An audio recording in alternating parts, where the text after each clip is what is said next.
Serious injuries after being thrown from the hood of a car. And for a lot of people, no ID means a barrier to many things. We're going to meet a group in Joplin helping folks overcome that barrier in tonight's Doing Good. KOIM News at 10 is next. Now at 10, a Columbus youth suffers serious injuries after being thrown from the hood of a car. Plus, authorities in Newton County investigate a fire they say appears to be arson. And we're going to meet a group of volunteers helping folks secure ID cards in this week's edition of Doing Good. The 4 states' most watched news starts now. A juvenile is in critical condition after an incident late this afternoon in Columbus, Kansas. This is KOIM News. I'm Dow Quick. Authorities received the call around 4:25 that a juvenile male had been thrown from the hood of a car in the 100 block of North Highland. Responders found the boy unconscious on the ground. Authorities say another juvenile had been driving the vehicle. First responders took the juvenile to an ambulance and then to a med flight helicopter. He was flown to an area hospital in critical but stable condition. A Jasper County judge sentences a Carthage man for his role in a hit and run. Miguel Gaspar Diaz was sentenced today for a 2024 hit and run in Carthage. Per a plea agreement, prosecutors dropped the charges of felony assault, DWI, and failure to drive on the right side of the road. Diaz will receive 4 years for felony leaving the scene of a crash and another 4 years for felony tampering with evidence. The incident happened back on November 30th of 2024. Authorities at the time arrested and charged Diaz in the hit and run that left then 17-year-old Braxton Thrasher in critical condition. At first, Diaz said he had hit a deer, but later admitted to hitting Thrasher, who was driving a moped and driving on for about another 100 feet with him on his hood. He then stopped and placed the young man in a ditch before driving away. Authorities investigate 2 separate fires in Newton County, Missouri. In one, a woman is found dead. In the other, a woman is arrested for suspected arson. First, authorities have not yet released the name of a woman whose body was discovered in the ruins of a burned home yesterday. When authorities got to the house on Highway HH west of Fairview, it was already engulfed in flames. They battled that fire through most of the afternoon and into the evening before finding the woman's body inside. The Newton County Sheriff's Office and State Fire Marshal are now conducting a joint investigation to determine the cause of that fire. An autopsy is scheduled for tomorrow. Authorities believe another earlier Newton County fire yesterday afternoon is unrelated and appears to be arson. This one happened at an unoccupied home on Highway 0. Authorities received information of a suspicious vehicle that was spotted leaving the scene shortly after the fire. They then spotted a vehicle matching that description and arrested the woman inside. She's 28-year-old Cheyenne Ingman of Shell Knob, Missouri. Investigators say they discovered electrical wiring in her car and determined the abandoned home was set on fire after wiring was removed. Let's check in with meteorologist Lindsay Gaffney now for our first look at the weather. Well, taking a look at our Halloween forecast, it's going to be much nicer than the last few days that we've seen. Sunny skies and temperatures in the low 60s, though, by the time you start to trick or treat in the afternoon. We're going to be dripping down into the upper 50s and then getting down eventually into only the 40s Friday night and into Saturday morning. Though tonight until 9 a.m. Friday morning, we do have a frost advisory for all 4 states. Now, other than a bit of a frost in the morning, could be widespread, though not everyone may see frost. It's going to be a pretty nice night. You can see, taking a look, current conditions out there in Joplin. We've got mostly dry conditions, clear skies. Temperature is already dropping down into the low 40s. The next couple of days, though, we warm up on Friday, go through another cool down over the weekend. I'm going to have all those details coming up. All right, we'll see you soon. For some people, no valid ID also means no job, no housing, no services. KOIM's Ty Park sits down with the volunteers at the Joplin Next Steps to see how they're helping people face that hurdle in tonight's Doing Good. A group of volunteers are giving people the next step to improve their lives. In a lot of cases, it's proactive to homelessness. Like some of the people that are coming in are just the general public, but they're struggling with the $15 or the $35 to get their credentials that they need, or they just can't navigate the system because it is complicated. Joplin Next Step has helped over 1,100 people since they started in 2021. So you have to have an ID to do anything in life, to get a job, to get any kind of benefits from the state, anything. You literally can't. You cannot progress yourself in life without that identification, and I feel like that's the first stepping stone. They're located right next to Souls Harbor, which is prime location to help the ones that need it the most. But they are not just here for important documents. And we also have a food pantry, an emergency food pantry. People that get on the Facebook page and they don't, their SNAP benefits or something are out for the moment, and they got 2 kids. They still need some food to last for the rest of the week till they get their card refilled. We help them out. The next step isn't about stopping. It's about opening the door to support. See that we're doing good here in the community, and maybe support us if they were able to, because that's always with it, just like any other nonprofit anywhere. Finances are always the issue. In Joplin, Ty Parks, KOAM News. The group The Next Step is also hosting a Saturday meal this weekend at the Mini Hackney Center. That'll be from noon until 2. Property owners who had property assessed at the beginning of this year should soon see their tax statements in the mail. Some Missouri residents who are over the age of 60 could see a tax credit on their statement this year. If you missed the opportunity to apply for that tax credit for this year, there'll be a notice on your bill asking you to apply for next year. By law, the taxes are delinquent if not paid before December 31st. So midnight, December 31st, there's a cutoff. Anything after that has interest and penalties on it by law. Now for Kansas residents, the first half of those bills will actually be due on December 20th. In Missouri, the whole tax bill is due by December 31st. Daylight saving time ends this weekend as clocks across the 4 states and elsewhere fall back 1 hour. Some lawmakers, including Oklahoma Senator James Lankford, say it's time to end the clock change altogether, calling the twice-a-year switch outdated and disruptive for families and workers. Agriculture and in so many other areas, just a lot of people don't like it. They may like it in the fall when they get an extra hour of sleep. They hate it in the spring. I'm trying to actually move to say we don't need to do time change anymore. The state of Arizona was given an exemption years ago. They still have a productive economy. We need to allow states to be able to make the decision across the entire country if they want to do time change or not. I think the vast majority of them would say, no, we don't want to do time change. Let's just set the clock, lock it, and then we'll do just that. Lankford is backing the Sunshine Protection Act, a federal proposal that would make daylight saving time permanent nationwide. But for now, this year at least, clocks will fall back 1 hour at 2 a.m. Sunday. A technical education center in Carthage celebrates a milestone. That story is coming up. Students from Chanute Christian Academy learn about their planet from a very unique perspective. I'm Kenny Foreman, and I'll give you an inside look coming up.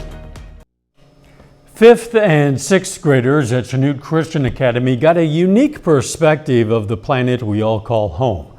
KOAM's Kenny Foreman takes us inside the Earth balloon. It's a view that will leave everyone wanting more. I think the vibrancy of the way that they're presented just makes it look much more real life, almost like you're seeing it from outer space. It's all part of the Neosho County Conservation District's effort to educate young students on what makes planet Earth so special. Before they stepped inside the inflatable sphere, District Manager Joyce Kramer gave the students a presentation on a very valuable resource. They can visualize how much water is actually on Earth by seeing the Earth balloon, and then by breaking it down into our usable water, really hits home on how little bit of that water is actually consumable water. Of course, much of the information that the students learned inside the balloon can be found on a map, but sometimes a more visual experience can be the difference maker when it comes to retaining that knowledge. We let them explore a globe, which also can fit in their hands, but the Earth balloon is, I think they said 20 feet tall, and it is mind-blowing when you walk in and see it in a grand scale. It's so exciting for the kids. Every time they walk in, they just kind of gasp. It's beautiful. The district hopes that presentations like this can get the next generation to gain a better appreciation for what Earth has to offer. I just hope they take away that, Earth is precious to us and our natural resources are precious to us, and it'll get them more aware on pollution and such. In Chanute, Kenny Foreman, KOAM News. Earth Balloon Incorporated has made its way around schools nationwide since 1992. The one on display is one of two in the state of Kansas. The Carthage Technical Center is celebrating a milestone marking 60 years of career and technical education in the community. School leaders hosted an anniversary event this afternoon. The center first opened in 1965 with just 4 teachers. It's grown to more than 30 staff members and offers 12 career pathways, including agriculture, manufacturing, computer science, culinary arts, health sciences, and public safety. A little bit later, responders in Webb City grill up some good food for a good cause. And we have a chilly forecast for our Halloween. I'll have those details coming up. Today was the first day we've seen the sun in quite some time. Now, temperatures reflected that. We got up to the upper 50s today versus the upper 40s on Wednesday. Now, our low this morning was near freezing. We were down in the mid 30s. The next couple of days we do warm up on Friday, but we do cool back down over the weekend due to a cold front making an appearance Friday night and into Saturday morning. Now, it doesn't really affect us Friday night for an overnight low because we do see the clouds and even some rain chances overnight that actually keep us a couple of degrees warmer at nighttime. So the cold front doesn't really affect us until Saturday. Highs in the mid 50s and lows below freezing. So we're definitely going to see a potential freeze, but definitely a widespread frost Saturday night and into Sunday morning, and then we're back into the upper 30s and 40s next week. Now tonight we also have a frost advisory across the 4 states until 9 a.m. on Friday. Temperatures are already starting to get pretty chilly out there. 39 in Stockton, 43 in Joplin, 37 out there in Parsons. We get the nice westerly winds. Other than that, not much going on tonight. We have clear skies, looking pretty good. Taking a look at Indigo Sky Casino and Resort. Now you can't see it now, but the trees out there at Indigo Sky are looking very colorful. We get some reds and some yellows, so very fall-like out there, perfectly in time for Halloween. Now, we do have some sunshine there earlier in the day, and temperatures are going to reach the low 60s. Most of us will be around 60 to 63 degrees. Temperatures drop really quickly once the sun goes down, so we're getting back into the low 50s by about 8 to 9 p.m. And then you can see our future track. We have clouds earlier in the day, but again, we get a nice sunny day for most of the holiday. Clouds roll back in later. We have that front approaching. This starts to move in by late Friday night, so you can see some maybe light sprinkles, maybe a drizzle there in the northern counties. That's going to be north of Butler, Mound City.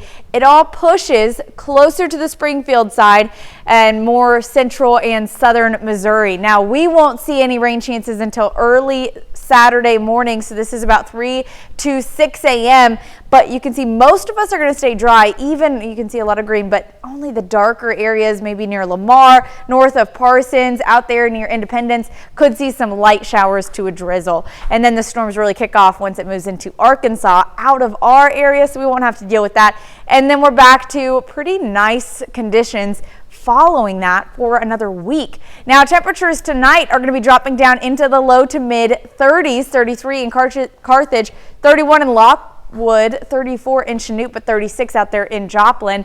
And then again, Friday night and into Saturday, low 40s, upper 30s, but Saturday night into Sunday, low 30s, below freezing. So a light freeze, even potential freeze, but even widespread frost is expected.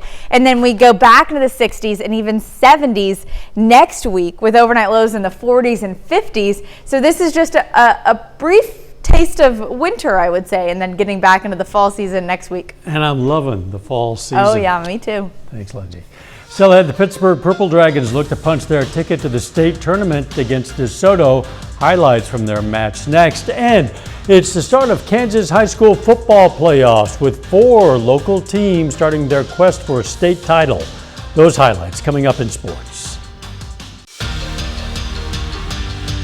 It's playoff time for Kansas high school football with the postseason kicking off tonight across the Sunflower State, including the Class A top seed out of the East, Colgan, battling Highland Doniphan West. Panthers completed the perfect season with a win over Southeast last week. Opening drive for the Panthers, and on the first play from scrimmage, Clayton Adamson takes the handoff, and he's just toying with the defense on this play. He starts to the outside. He'll cut up the middle, reverse the field as he goes untouched for the 69-yard touchdown as Colgan leads early. Next drive, Adamson with the carry again. And mama, there goes that man again, finding room on the outside, showcasing his speed en route to a second touchdown on only 3 touches. Panthers lead by 14. Still in the first quarter, and who else would it be? Adamson once again breaking a tackle behind the line of scrimmage before completely reversing the field and stutter stepping another defender, but yet another tackle is going to be broken en route to his 3rd score. I swear, it's like he's playing Madden and spamming circle on the controller. What a performance so far, but if you think the star senior was done there, you would be wrong. Early second quarter, Panthers go back to Adamson, and he cuts the outside, waltzing in for another TD. He had 7 in just the first half. Panthers prey on the Mustangs, advancing with a shutout win, 63-0 the final. In Class 3A, it's the 8 seed Parsons looking for a bounce-back win, hosting the 9 seed Wellsville. Opening Wellsville drive, running back Armand Graves takes the handoff. He speeds to the outside with a strong gain into Vikings territory before being taken down by Parsons' Wyatt Schultz. Later in the drive, it's 4th and goal for the Eagles. Pete Dorsey takes it himself to the outside, diving into the end zone for the touchdown to give Wellsville an early lead. Vikings looking to respond on their first possession. And you know it's Halloween when the tricks come out of the bag. Atticus Clark finds Andre Ford, who launches it downfield to Sean O'Banion for a big gain in the Eagles' territory. Moving to the second quarter, Dorsey's going to fake the handoff here, calling his own number, rushing up the middle and cruising in for his second score of the night, 14-0 Wellsville. Parsons looking for some momentum offensively. Andrew Houck is going to look for Ford on this pass, but it's intercepted by Dylan Strength, setting up the Eagles' offense with great field position. Still in the first half, though. Wellsville on offense once again. They're going to go to Payne Otwell here. He gets a block on the outside, and he'll extend the lead for the Eagles with a touchdown of his own. Parsons' season comes to a close, falling at home to Wellsville. Moving to 8-man playoffs, 6-2 Oswego taking on Chase County. Opening possession for the Bulldogs, 4th and short. Wyatt Griffin's going to try to get it himself, but multiple Indians are there to wrap him up to force a turnover on downs. Oswego on offense, and a handoff to Dimitri Williamson, who bursts free and takes it all the way for the touchdown. Indians lead 6-0. Bulldogs would soon knot up at 6, but Owen Jackson takes things in his own hands. On the quarterback keeper, Jackson jukes the defender, has open field for the touchdowns. The Indians would succeed on the 2-point try as well, and it's now 14-6. Chase County brings it within 2, though. They're going to look to respond. Jackson dumps it off to Williamson. Williamson jukes the defender, tight ropes the sideline, taking it all the way inside the Bulldog 10-yard line. A few plays later, who else but Williamson, untouched, into the end zone to put the Indians up 22-12 as they would continue to dominate on the ground en route to a big win over the Bulldogs, 60-26. St. Paul Indians back in the playoffs, battling Lebo at home. St. Paul winning the coin toss. Kickoff here hauled in by Breck Norris, but he's brought down quick. Opening drive, Norris with a quick slant outside. Short gain there. Later in the drive, it's going to go Devin Vogel. Takes up the gut, but Lebo's there to get the stop. Ensuing drive for the Wolves, Jet Edwards has nothing but green grass, and he'll score the opening touchdown. Indians looking to respond. Vogel to the outside, dropped for loss by Aiden Ferguson. Wolves back on offense. Aiden McFowle with the run here, refusing to go down, carrying a defender for a first down. And Edwards would cap off the drive, finding Pater for the second time in this one to make it 14-0. Second quarter action. St. Paul looking for some offense. Norris on the run. He's got Justin Gomez with the catch there. Eagles driving inside enemy territory. Norris evading the pressure, slinging it on the run. And what a catch by the freshman Benson Aday, who makes the leaping grab and gets the feet down. But St. Paul falls at home to Lebo in the opening round, 50-8, the final. Moving to the other football, the Pittsburgh Purple Dragons playing in the Class 5A East Region 2 Soccer Championship, hosting DeSoto as they look to punch their ticket to state. Purple Dragons eyeing a 6th straight win after beating Topeka Highland Park in the semifinals. Early second half, Pittsburgh trailing. Abner Salas with the steal, has an open shot but misses just wide of the net. Wildcats now on the attack themselves. They have some space, one-on-one opportunity, but Emerson Cabrera steps up and makes a clutch save for Pittsburgh. Later in the half, this crosser will find Elmer Rodriguez Morales, who jukes a defender, fires on net, but it is saved. The Purple Dragons fall short of the state tournament, falling 2-0 to DeSoto in the regional title. Had some tough losses, but I have to go back to Clayton Adamson. In his last 3 home games, he's played 6 quarters. He's only played the first half. Right. 18 total touchdowns. Oh, my goodness. It's incredible. And Colgan is on a roll. Huh? Colgan is on a roll. This team, I don't know how they can't be the favorite in Class A to win the state title. Yeah, they're not just winning, they are steamrolling. Yes, they are. We'll be right back. Badges and Burgers, frying up some good burgers and Webb City community spirit. Firefighters were working the grill, police were running delivery, and city employees packaging it all up. Police and firefighters joined forces to raise money for Webb City charities. City employees are involved. We donate our proceeds to the Webb City Cares, Webb City Senior Center, United Way, as well as an employee fund established at the city. This is the 27th year of Badges and Burgers in Webb City. First responders, always heroes in a number of different ways, serving our communities. I know an awful lot of you parents and grandparents in particular are looking at the forecast for trick-or-treating tomorrow night. Well, it is going to be pretty nice. Temperature is hitting the low 60s and dropping down through the 50s through the evening. Overnight low only getting down to low 40s. We do have a frost advisory tonight and likely another one Saturday night and into Sunday morning. Very good. Final sports notes. Sounds like some great football weather for tomorrow. Got some great playoff matchups. Webb City playing. We had Colgan win tonight, so the quest for state titles are underway. But then there's Oklahoma. Still a couple weeks of regular season left. An exciting time of year for high school football, for sure. Thanks for joining us. Don't forget the morning show starts at 5 a.m. and let's make it a great tomorrow.